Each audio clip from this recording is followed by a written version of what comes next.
The herbs were still damp from the morning mist when Esther Marsh told the Duke of Brackenmoor that she was leaving. She said it plainly, the way she said most things. Standing at the long work table with her back to the window, bundles of dried valerian and meadowsweet hanging above her head like a low ceiling of winter, her hands continuing to sort and tie even as she spoke. Nathaniel Dacre stood in the doorway of the distillery with his shoulders squared and his expression arranged into the particular stillness he wore like armor. And for a moment, the only sound between them was the soft knock of glass on wood as she set down a jar. She had been at Skelwith Hall for 18 months. She had pulled his daughter back from a fever that had already taken his wife. She had learned every corner of this cold and grieving house, and now she was telling him she intended to leave it. His jaw tightened, almost imperceptibly. His hands, at his sides, did not move. And Esther watched him from across the room, already knowing, with the particular clarity of a woman who has been here before, exactly what he was going to say. "The post in Carlisle," she said, before he could speak. "A charitable infirmary, newly endowed. They want a matron with surgical training, and they have offered me the position. I have been considering it for some weeks. I have decided to accept." The Duke of Brackenmoor looked at her. Outside, the fell was lost in November fog, and the distillery smelled of rosemary and wood smoke and the faint medicinal sharpness of something recently compounded.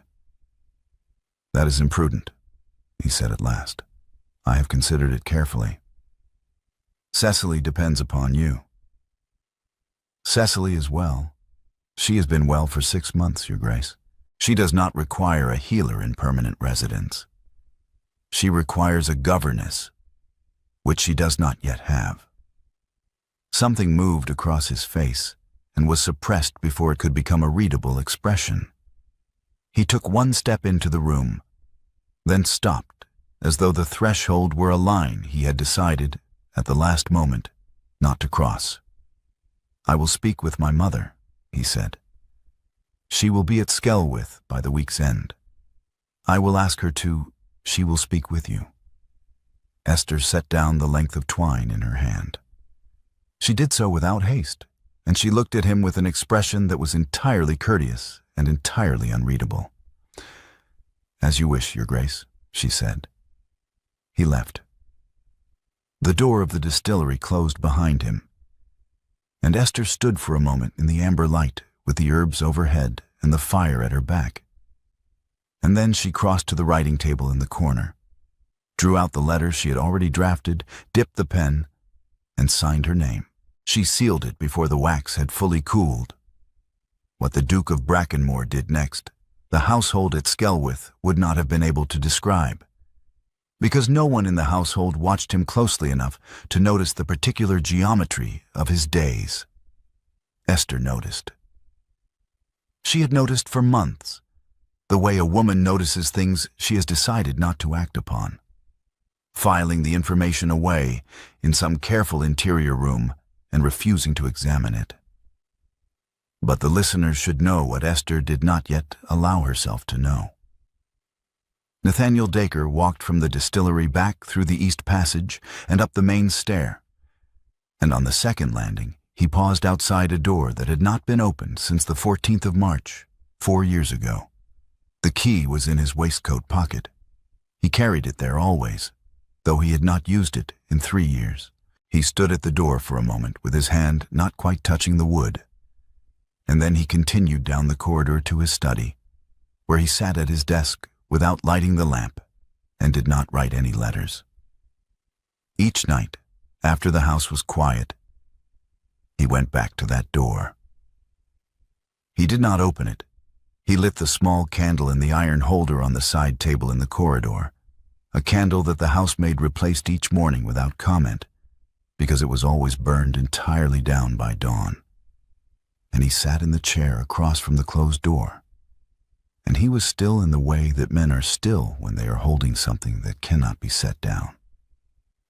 And each afternoon, at approximately 3:30, He stood at the library window on the ground floor and watched Esther Marsh cross the courtyard from the house to the distillery. She walked with the particular purpose of someone who always knew where she was going. She carried her basket on her left arm. She never looked up at the library window. He watched her until she disappeared through the distillery door, and then he turned back to whatever he had been pretending to read. He had been doing this for 11 months. He could not have told anyone why. He could not have told himself. He only knew that the house had been cold for 4 years, cold in the specific way that houses go cold when the person who warmed them is gone, and that, in the 18 months since Esther Marsh arrived, some rooms had begun to feel different. Not warm, exactly, but less like the inside of a sealed chest. He sent for his mother because asking Esther to stay would have required him to know why he was asking. And knowing why meant admitting what he felt. And admitting what he felt meant it could be taken from him. He had survived the loss of Adela by ceasing, very thoroughly, to feel anything at all. He was not prepared to begin again. So he delegated the matter to his mother, as he delegated all matters that required a human response he could not manufacture. And he sat in his study in the dark and told himself it was the sensible arrangement. It was not sensible. But grief rarely is. Esther dispatched the sealed letter to Carlisle by the morning post, pressing it into the postman's hand at the gate herself, rather than leaving it on the hall table, as she might have done with any other correspondence. The act was small and deliberate, and once done, irreversible in the way that only small, deliberate acts can be. She stood at the gate for a moment after the cart had gone, her breath visible in the cold air, and then she turned and went back to work.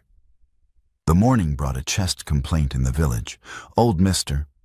Fawcett, whose lungs had been giving trouble since the autumn. And she spent an hour with him before walking back across the fell to find that the Duke's arrendatario, a man named Holt who managed the eastern fields, had cut himself badly on a fence post and been brought to the kitchen door by his boy. The cut was deep, across the heel of the hand, and it was bleeding with the persistence that deep cuts have when they catch a vessel. Esther had the kitchen cleared in 30 seconds, and Holt's hand elevated and pressed in 45. She was unpacking her case when she heard footsteps in the passage and looked up to find the Duke standing in the kitchen doorway, still in his riding coat, watching her work with an expression of focused attention. "I need someone to hold pressure here," she said, without looking up again. "Come and put your hand over mine." He did not hesitate. He crossed the kitchen and crouched beside the table and placed his hand over hers on the wound, and his fingers closed over her fingers, and they both went entirely still. It lasted perhaps 3 seconds. The blood moved under her palm, and Holt made a sound, and the moment broke, and Esther said, "Hold firm, don't ease up." And the Duke held firm, and the crisis reclaimed them both. She worked for another 20 minutes, and the Duke held pressure and passed instruments when she asked for them and said nothing at all until it was done. And Holt's hand was wrapped, and Holt himself was sitting up and asking for tea. "You'll keep that dry and elevated for 3 days, Esther told him. "And if the edges don't hold, you'll come back to me before you go to the apothecary in Glastonbury, because he'll stitch it tighter than it needs, and you'll lose movement in the thumb. Do you understand me?" "Yes, Miss Marsh," Holt said, with the obedience of a man who has just been very frightened. The Duke had stepped back. When Esther turned to wash her hands at the basin, she could feel him still standing behind her, not quite close enough to be remarkable, close enough to be felt. "Thank you for your help," she said. "It was nothing," he said. She did not look at him. She dried her hands and repacked her case and left through the kitchen door. And she did not examine what had passed between them in those 3 seconds of stillness. because she had already posted the letter, and there was nothing to be done about it. That evening, she returned to the distillery to find the fire already laid and burning, and a jug of water on the trivet, warm, not hot, exactly the temperature she used to clean her instruments. She stood in the doorway for a moment, looking at it. She had not asked for it. Mrs. Helm, the housekeeper, set fires in the main rooms, but had never set one here. Esther looked at the jug of water and the laid fire, and she thought about the Duke's hands closing over hers. And she turned and set her case down and began to work. And she did not change her plans. The Dowager Duchess Honoria arrived at Skelwith Hall on a Thursday morning in a carriage that was somewhat less grand than the house deserved, driven by a coachman who had been with her for 20 years and whom she addressed by his first name. She was a woman of 63 who carried herself with the particular uprightness of someone who had learned very early that posture was the one dignity that could not be taken from you. She had dark eyes that missed nothing, and a mouth that was set in a line that could have been severity or could have been the long habit of not saying the things she thought. Esther met her in the hall because Mrs. Helm had gone to Glastonbury for supplies, and there was no one else to do it with the appropriate degree of formality. The Dowager looked at her for a moment, a long, assessing look that took in the plain dark dress, the calloused hands, the complete absence of either deference or defiance in Esther's expression. "Miss Marsh," she said. "Your Grace," Esther said. "Welcome to Skelwith. I'll have your rooms made up directly. Mrs. Helm is expected back by noon." "I know where my rooms are," the Dowager said. "I grew up in this house. Walk with me." It was not a request. Esther walked with her. What followed was not precisely a conversation. It was an examination, conducted with the smooth efficiency of someone who had been gathering information about people for 60 years and had become very good at it. The Dowager asked about Esther's training, her father's practice, the 3 years she had spent in York assisting at the hospital there, the nature of the work she had been doing at Skelwith and in the village. She asked about Cecily's health history in precise medical terms that suggested she had been asking her own questions before arriving. And then, when Esther had answered all of these without embellishment or false modesty, the Dowager paused at the entrance to the East Wing and turned to face her. "My son tells me you intend to take a position in Carlisle," she said. "I do," Esther said. "He seems to feel you are making a mistake." "He has not said so to me directly." The Dowager's expression did not change, but something behind her eyes shifted. "No," she said after a moment. "He wouldn't." She studied Esther's face. "You are not what I expected." "What did you expect?" "Someone with ambitions that had less to do with infirmaries," the Dowager said, and there was a dryness in it that was not quite unkind. "My ambitions have everything to do with infirmaries," Esther said. "I was trained as a healer. I have been practicing as one since I was 17 years old. The post in Carlisle is an opportunity I have worked toward for a considerable time. If that seems imprudent to your son, I understand. But it is not imprudent.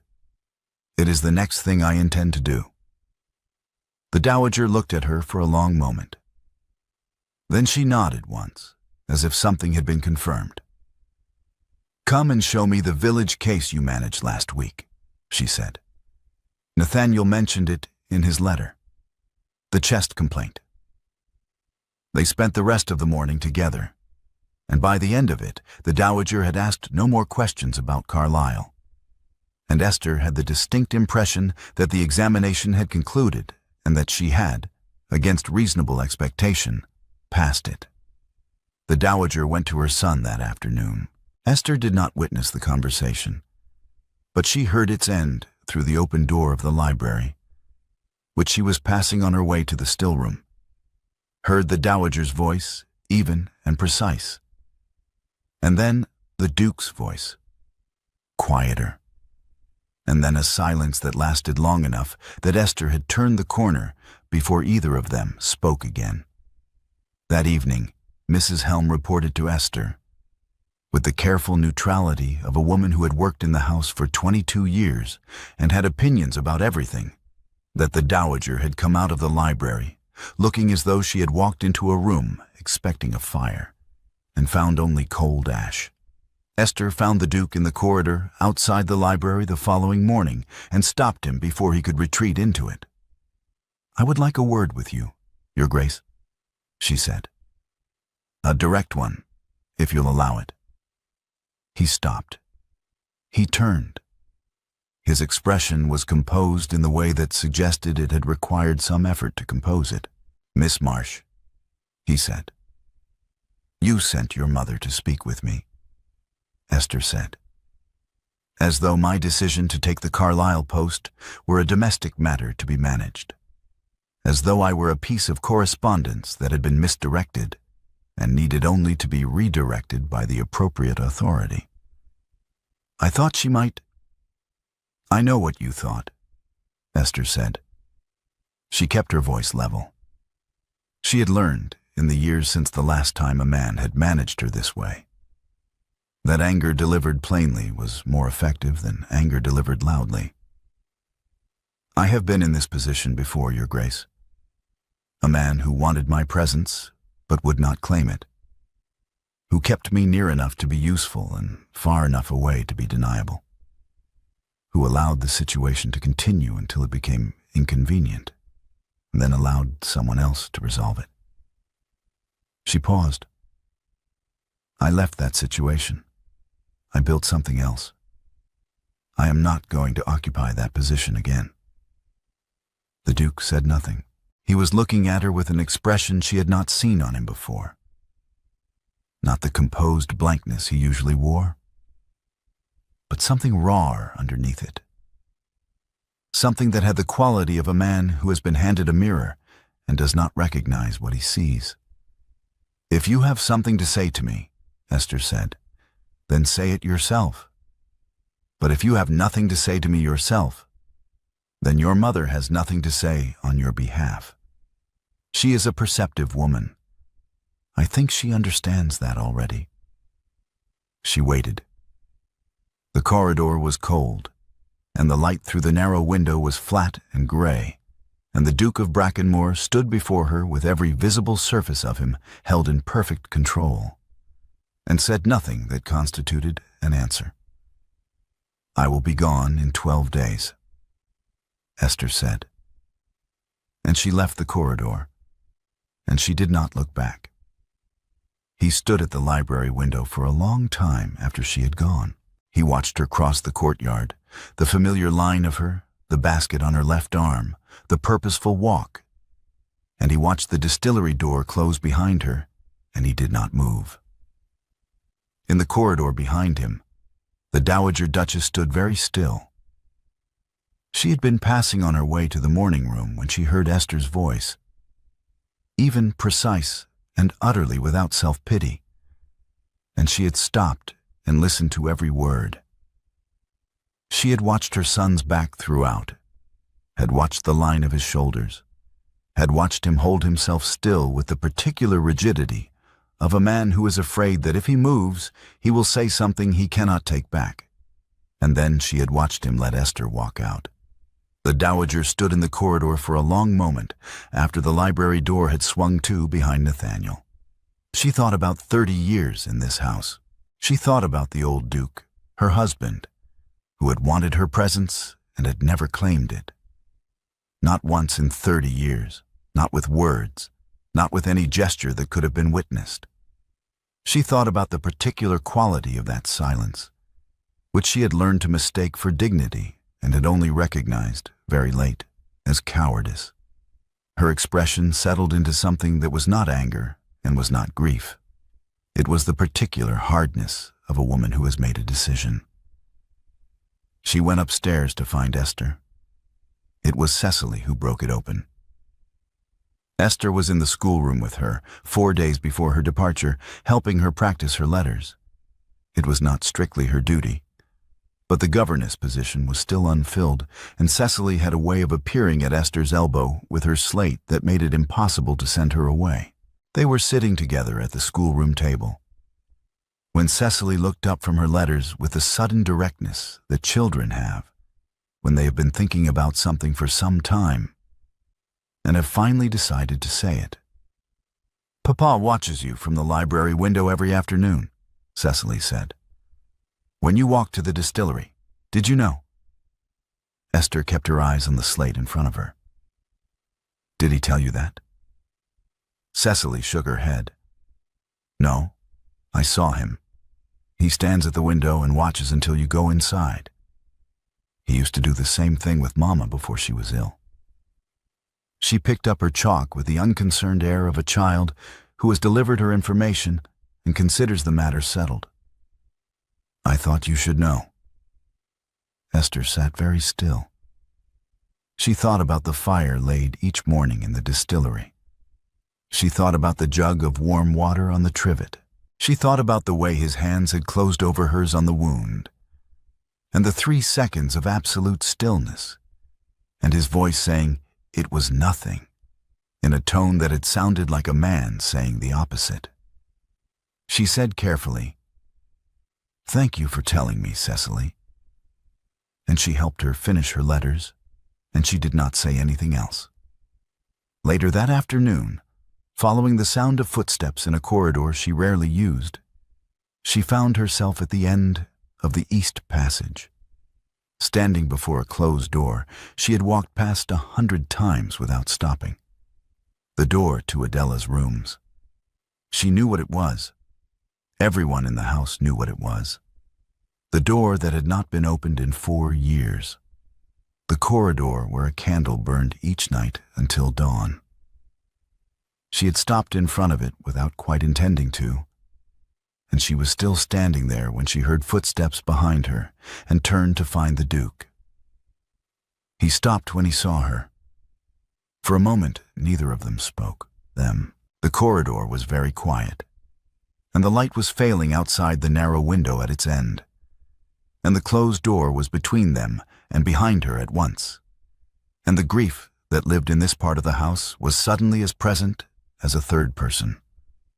"I'm sorry," Esther said. "I didn't mean to." "No," he said. "You needn't go." He was looking at the door, not at her. Then he looked at her, and what she saw in his face was not the composed blankness she had spent 18 months reading as indifference. It was something much older and much more specific. It was the face of a man who has been holding something for 4 years and whose arms are very tired. He reached out and took her hand. Not to claim her, not with any of the deliberate quality of a man making a gesture. He took her hand the way a person reaches for the wall in the dark, because he needed the contact to remain upright. And she was there, and she was solid. And the door was in front of him, and the grief was everywhere. Esther did not pull away. She stood beside him and held his hand and looked at the closed door. And she understood, for the first time with her whole chest rather than merely her mind, that his silence had never been indifference. It was the silence of a man who had learned that feeling things led to losing them. Leaving became harder. She left anyway. That same afternoon, the Dowager Duchess came to Esther's room. Esther was packing, methodically, without sentiment, the way she packed everything. Instruments first, then reference texts, then clothing, then the small personal objects that had accumulated over 18 months. The trunk was half full. The Dowager stood in the doorway for a moment, looking at it. "I was sent to talk you out of this," she said. "I know," Esther said. "I'm not going to."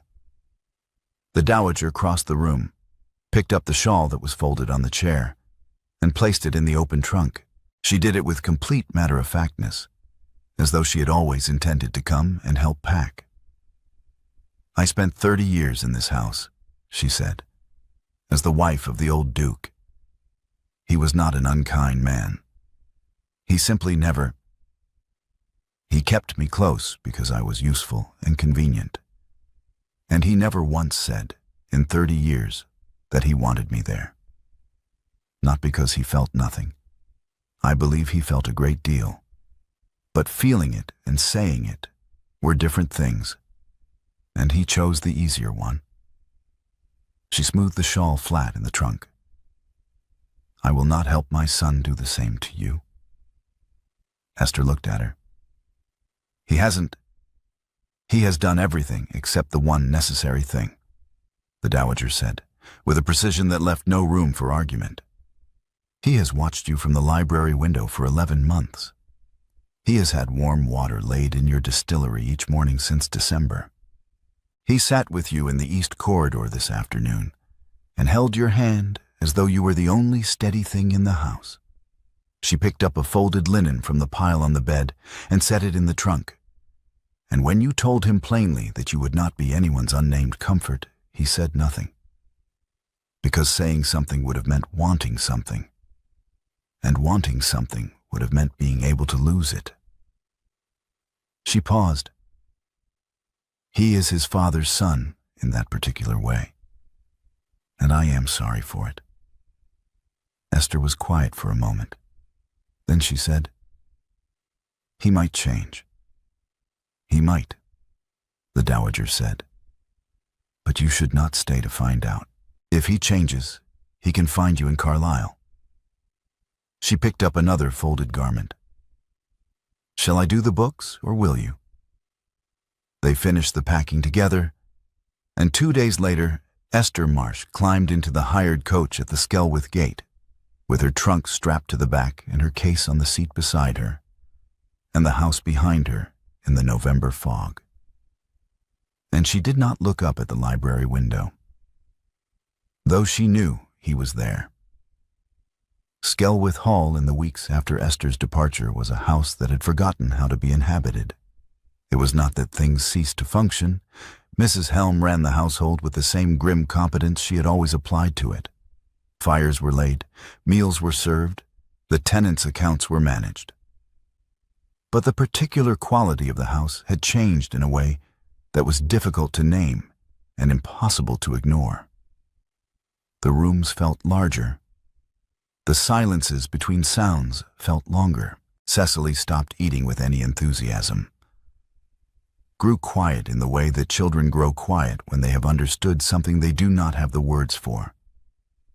And by the second week of December, she was running a low, persistent fever that the village apothecary came to treat, with evident competence and no visible progress.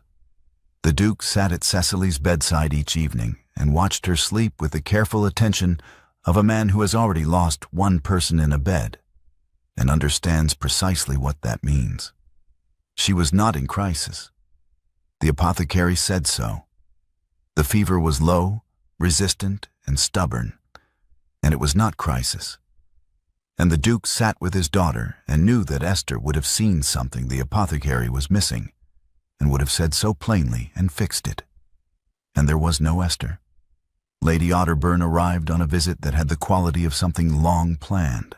She was Adela's aunt, a woman of 50 who had loved her niece with a fierce and proprietary devotion that had transferred, since Adela's death, into a fierce and proprietary interest in the management of Adela's husband and Adela's daughter.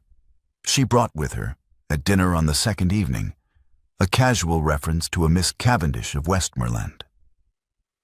A young woman of excellent family and steady temperament who had, Lady Otterburn mentioned, expressed admiration for Cecily's portrait at the Cavendish estate last summer. The Duke listened to this with the expression of a man attending to a language he understands, but has ceased to find relevant. Miss Cavendish is a very accomplished young woman, Lady Otterburn continued. Her mother was a Hartley. You would know the family. I would, the Duke said. Cecily would benefit from a settled household, Lady Otterburn said, with the practiced delicacy of someone who has been making this argument for 18 months and has learned to approach it from new angles. A woman of the right position, who could provide, "Cecily is unwell," the Duke said. "I would rather not discuss household arrangements while she is running a fever." Lady Otterburn set down her wine glass. "The healer woman has left, I hear." "Miss Marsh has taken a post in Carlisle," the Duke said. "Well," Lady Otterburn said, "that is probably for the best." The Duke looked at her across the table, and something in his expression shifted in a way that Lady Otterburn did not entirely understand, but found, for some reason, slightly alarming. "Is it?" he said. It was not a question. The following morning, his mother departed for Carlisle, telling him only that she preferred the air there. She kissed his cheek at the door and looked at him for a moment with an expression he could not read.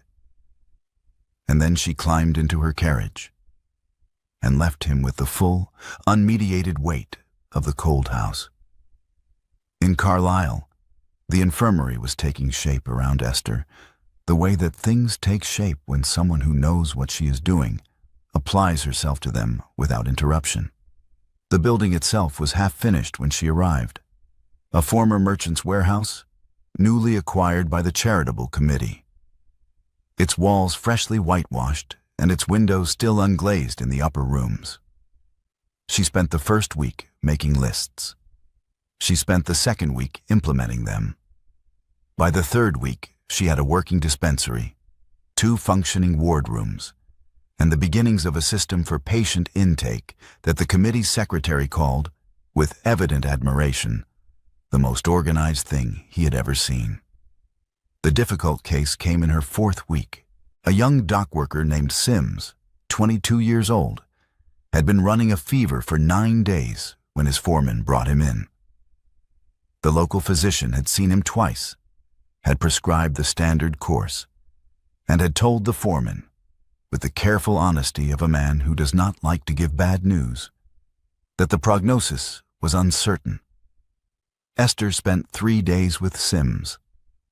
She adjusted the treatment twice, changed the dressings on the secondary infection the physician had not identified, sat with him through the worst of the second night herself, and brought him through it.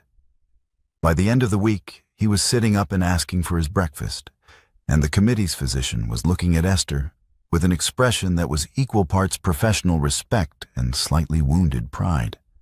Her name began to move through the committee's correspondence in a new way. Someone wrote to a patron. The patron wrote to a colleague. The committee secretary drafted a letter of commendation that described Esther's management of the Sims case in terms that were, even allowing for the enthusiasm of the charitable sector, genuinely warm. The Dowager Duchess Honoria called on her in the 5th week and stayed for supper. They ate at the small table in Esther's matron's lodgings, a set of 2 rooms at the back of the infirmary building, modest and clean and entirely her own. And the Dowager ate the soup Esther had made from whatever was in the larder, and said it was better than anything she had been served at Skelwith in 4 years. And Esther laughed for the first time in several weeks. "Cecily has not been entirely well," the Dowager said at the end of the meal, with a deliberate casualness that did not deceive either of them. Esther looked at her hands around her cup. "The apothecary is attending her?" "He is. She is not in danger." The Dowager paused. "But she is not improving." Esther said nothing. The Dowager said nothing more on the subject, and they spoke of other things. And the evening ended with a warmth that surprised both of them. But Esther lay awake for some time after the lamp was out, looking at the ceiling of her small room, thinking about a child with dark hair and persistent fever, and the habit of appearing at elbows with a slate. The letter from the charitable committee reached Skelwith Hall on a Tuesday, addressed to Sir James Hartley of Glastonbury in his capacity as local patron of the committee's work. Forwarded, as committee correspondence sometimes was, to the estate of the nearest titled neighbor. The Duke found it on the hall table, still sealed, with a note from Sir James's steward indicating that Sir James was traveling, and the Duke might wish to review the committee's report in his absence. He opened it in his study, intending to glance at it and pass it along. He read it twice. The second time, he held it in both hands, without moving for a considerable while. The letter described the infirmary's progress, the committee's satisfaction with their new matron, and the specific case of the dock worker Sims in terms that made clear the committee understood they had found someone exceptional. Miss Marsh, the secretary had written, has in 5 weeks transformed what was a promising charitable endeavor into something that may fairly be called a model of its kind. Her management of the recent fever case, which I will not describe in detail, as you will have the physician's report separately, was such as to give the committee every confidence in the character and capacity of the person they have engaged. The Duke set the letter down on his desk. He sat with it for a long time in the lamplight, the cold house around him, the fell invisible in the darkness beyond the window. He thought about the distillery in the amber afternoon. He thought about her voice in the corridor. A man who wanted my presence, but would not claim it. And the absolute precision of it. The way it had landed in him like something thrown from a height. He thought about her hand in his outside the closed door of Adela's rooms, and the specific quality of the steadiness she had offered him without being asked. He thought about Adela's rooms, and the candle, and the 14th of March 4 years ago, and the particular shape of the thing he had been carrying since then. He was still sitting there when Mrs. Helm knocked at the study door to tell him that Cecily's fever had spiked, and the apothecary had been sent for and was on his way from Glastonbury. The apothecary arrived within the hour. He was a competent man. The Duke had always found him competent. And he examined Cecily with thoroughness and prescribed a new course with calm authority. And when he came out of Cecily's room and found the Duke in the corridor, he said, with the careful honesty the Duke had come to dread, that the fever was higher than he had seen it, and that they would know more by morning. The Duke stood in the corridor after the apothecary had gone downstairs. He could hear Cecily's breathing through the door, slightly too fast and slightly too shallow, and he knew that sound. He had sat with it before. He had sat with it for 3 weeks 4 years ago, at the end of which the breathing had stopped. He was in the stable yard before he had consciously decided to go there, saddling his horse himself in the dark because the stable lad was slow and he could not wait. And the cold air hit him like a hand against the chest. And he thought, Carlisle. 40 miles. He could be there before dawn. He rode. She heard the knock at her door at 4:30 in the morning, and came to it with her lamp already lit, because she had not been entirely asleep. She opened it and found Nathaniel Dacre on her step, in a riding coat covered with road mud, his horse tied at the post behind him, his face stripped of every layer of composure by 40 miles of dark fell road and whatever had been happening in him for the last 5 weeks. Cecily, he said. How high? Esther said. High. The apothecary came but couldn't. Give me 5 minutes, Esther said. She was ready in 4. She did not ask him to explain further, and she did not set any conditions. She did not say anything at all about Carlisle or the infirmary or the terms she had laid out to him in the corridor 3 weeks ago. She came because a child needed her, and that was sufficient. And the Duke knew it. And neither of them spoke of anything else as they rode back through the first gray light of the Cumberland morning with the fell opening around them and the cold wind coming off the hills. Cecily's room at Skelwith smelled of the apothecary's preparations and the particular close heat of a fever room. The child was in the bed, with her hair dark against the pillow, her breathing too fast, her color wrong in the way that Esther recognized from the first time. 18 months ago, the fever that had brought her here, the fever that had not then taken Cecily, and would not take her now if Esther had anything to say about it. She had a great deal to say about it. She worked through the early morning with the focused efficiency of someone who does not permit herself to feel anything that is not immediately useful. She assessed, adjusted, compounded, administered, and directed. And the Duke followed every instruction she gave him with a precision that she noted, at the back of her mind, was the precision of a man who has decided that following instructions is the one thing he can do without failing. He carried water. He held the lamp. He changed the dressings when she told him to change them, and held Cecily still when the child stirred and spoke when Esther told him to speak. In the low, steady voice that Cecily knew and would respond to, even half-conscious. They did not speak to each other. There was no need and no room for it.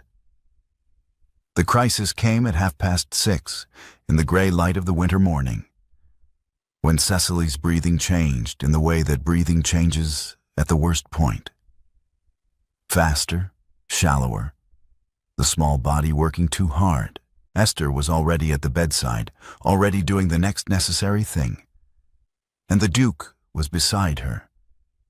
And at the moment when the crisis was at its peak, when the decision between this and the other thing hung in the balance, his hand found hers over the coverlet, over Cecily's small, feverish form, and closed around it. He did not say anything. He held on. Esther held on. They stayed like that through the worst of it, and the worst of it passed, and Cecily's breathing began, slowly, to ease. The fever broke at dawn. They knew it when Cecily's forehead, under Esther's palm, began to cool. Not the cold of crisis, but the genuine cooling of a body releasing heat it no longer needed. Cecily sighed deeply and turned her face into the pillow and slept. The Duke sat in the chair beside the bed with his face in his hands. Esther stood at the window with the lamp turned low, watching the fell appear out of the darkness as the sky lightened. And she waited. He spoke at last, from behind his hands, in a voice she had not heard from him before.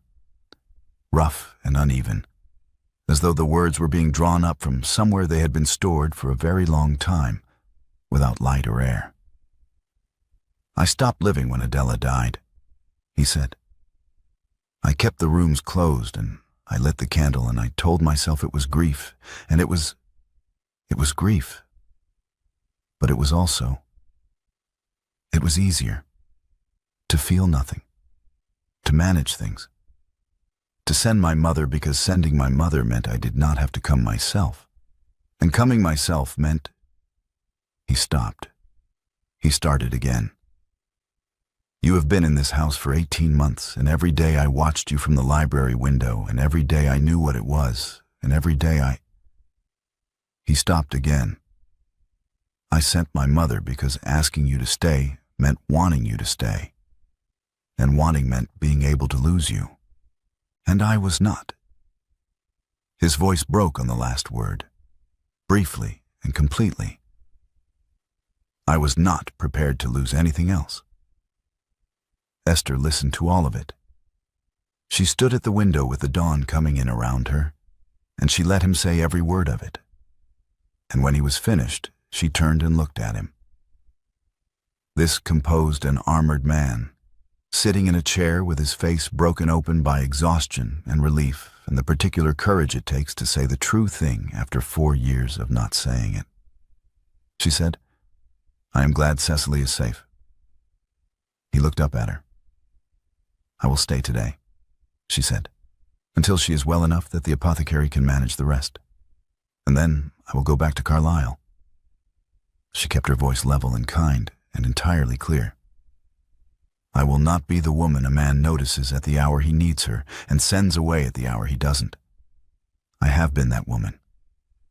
I was younger then, and I thought it was enough to be wanted privately." She paused. "It is not enough. I know my own worth now, and so does the committee in Carlisle, and I will not exchange what I have built for the position of being needed in a crisis." She looked at him steadily. "If you want me, If you want me as a person and not as a solution, then come to Carlisle. Not because Cecily is ill. Not because you need something. Come when you need nothing, and come to my life, and say so plainly, and I will hear you." She turned back to the window. "Get some sleep," she said. "She'll wake in a few hours, and she'll want you there." 3 weeks passed. The infirmary in Carlisle opened its upper ward rooms, and Esther hung her dispensary lists on the wall and trained the new orderly and managed 2 further cases and wrote a report for the committee that the secretary read aloud at the monthly meeting to general approval. The Dowager Duchess called twice more, and on the second visit brought a fruit cake and stayed for 2 hours and spoke of everything except her son, which was a form of speech Esther was beginning to recognize as its own kind of eloquence. On a gray Tuesday morning in January, Esther was crossing from the dispensary to the first wardroom with a tray of dressings when she looked up and saw a figure standing at the infirmary gate. She stopped. He was alone. No carriage, no attendant, no letter sent ahead. He had ridden himself, from the look of the mud on his boots, and he was standing at the gate of her infirmary in the gray Carlisle morning with no emergency and no intermediary. And he was waiting. Esther set the tray down on the bench inside the door and walked to the gate and stopped in front of him. He looked at her for a moment. Then he said, with the plainness of a man who has spent 3 weeks deciding exactly what to say and has settled on the simplest version, "I want you, not when I need something, now when I don't. I want you and your work and your distillery and your opinions about my tenants' wounds, and I intend, if you'll allow it, to endow this infirmary, and to make my life in Carlisle, and to leave Skelwith to be managed from a distance by people who are better at managing it than I am." He paused. "I am not asking you to give up the matron's post. I would not ask that. I am asking you to let me be, wherever you are, however you'll have me." He stopped. He had said it. It was not eloquent and it was not smooth, and he had run out of words at the end of it, in the way of a man who has delivered the whole of what he had prepared and has nothing left to fall back on. Esther looked at him for a long moment in the gray January light. Then she stepped forward and kissed him. Once, slowly, with her hand against his jaw and her eyes open for the first moment of it. Not a response, not a surrender, but a beginning. A deliberate, chosen beginning, on her own terms, in front of her own gate, with her name on the wall behind her. He was very still for a moment, as though he needed a second to understand that it was real. Then his hand came up to cover hers, and he was not still anymore. The infirmary opened its full complement of wards on the 1st of February, on a morning so cold that the breath of the small assembled party hung in clouds in the entrance hall, while the committee chairman read the founding charter and the secretary distributed printed programs with more enthusiasm than the occasion strictly required. Esther's name was on the founding board, second line, in letters that were not quite as large as the lead patron's, but were perfectly legible from the door. Matron, Miss Esther Marsh, apothecary surgeon. Cecily stood beside her, small and serious in her good coat, holding a rolled bandage that Esther had given her to practice with, and turning it over in her hands with the focused attention she brought to all new skills. She had arrived the day before with her nurse in a small trunk and an expression of profound relief that she had been too young and too well bred to articulate. And she had spent the evening sitting in Esther's dispensary, watching her work and asking questions with the methodical curiosity of a child who has decided to learn everything. "Do you tie the knot on top or underneath?" Cecily asked for the 3rd time. "On top," Esther said, for the 3rd time. "So you can see it. So you always know where it is." Cecily nodded and retied the bandage. Near the door, the Dowager Duchess stood with her hands folded and her expression composed into something that was, for her, almost warm. Lady Otterburn was not present. She had sent a note citing a prior engagement in Westmoreland, and no one had pressed the matter. In the first wardroom, visible through the open door, Nathaniel Dacre stood at the bedside of the infirmary's first admitted patient. An elderly man with a chest complaint who had been brought in that morning. Holding the lamp steady and high while Esther made her way down the ward. He was not performing any service that required his specific standing or his specific name. He was holding a lamp so that the light fell exactly where it was needed. He had been doing it for 20 minutes without being asked twice and without moving. Esther paused at the wardroom door and looked at him. He looked back at her across the length of the room, across the patient in the bed and the orderly beside him, and the opened windows letting in the cold February light. And he held the lamp steady. Once, 18 months ago, a woman had stood among drying herbs in a distillery on a fell estate and told a man she was leaving, and he had sent his mother to speak for him. That man, the one who delegated his own heart because he had forgotten how to carry it himself, was still visible in the set of his shoulders, in the precise control of his expression. He had not become someone else, but he had come himself without crisis to justify it, to a woman who had built something worth coming to. And he had said the plain thing plainly, and he was standing in a wardroom in Carlisle holding a lamp while she worked. The return was not a return to the same place. It was an arrival at the place the story had been moving toward all along. The distillery's amber warmth answered now by this room, whitewashed and lit and full of the particular purpose of a place where people came to be healed. Esther's name on the wall. Cecily at her side, learning. The Duke, who had once stood at a window watching her cross a courtyard and had not moved, standing steady in the lamplight, exactly where she was. Honoria caught Esther's eye from across the entrance hall. She said nothing. She did not need to. She simply inclined her head once, with the quiet satisfaction of a woman who has spent 30 years in the wrong arrangement and has, at last, done one thing exactly right. Esther turned back to her ward. She had work to do.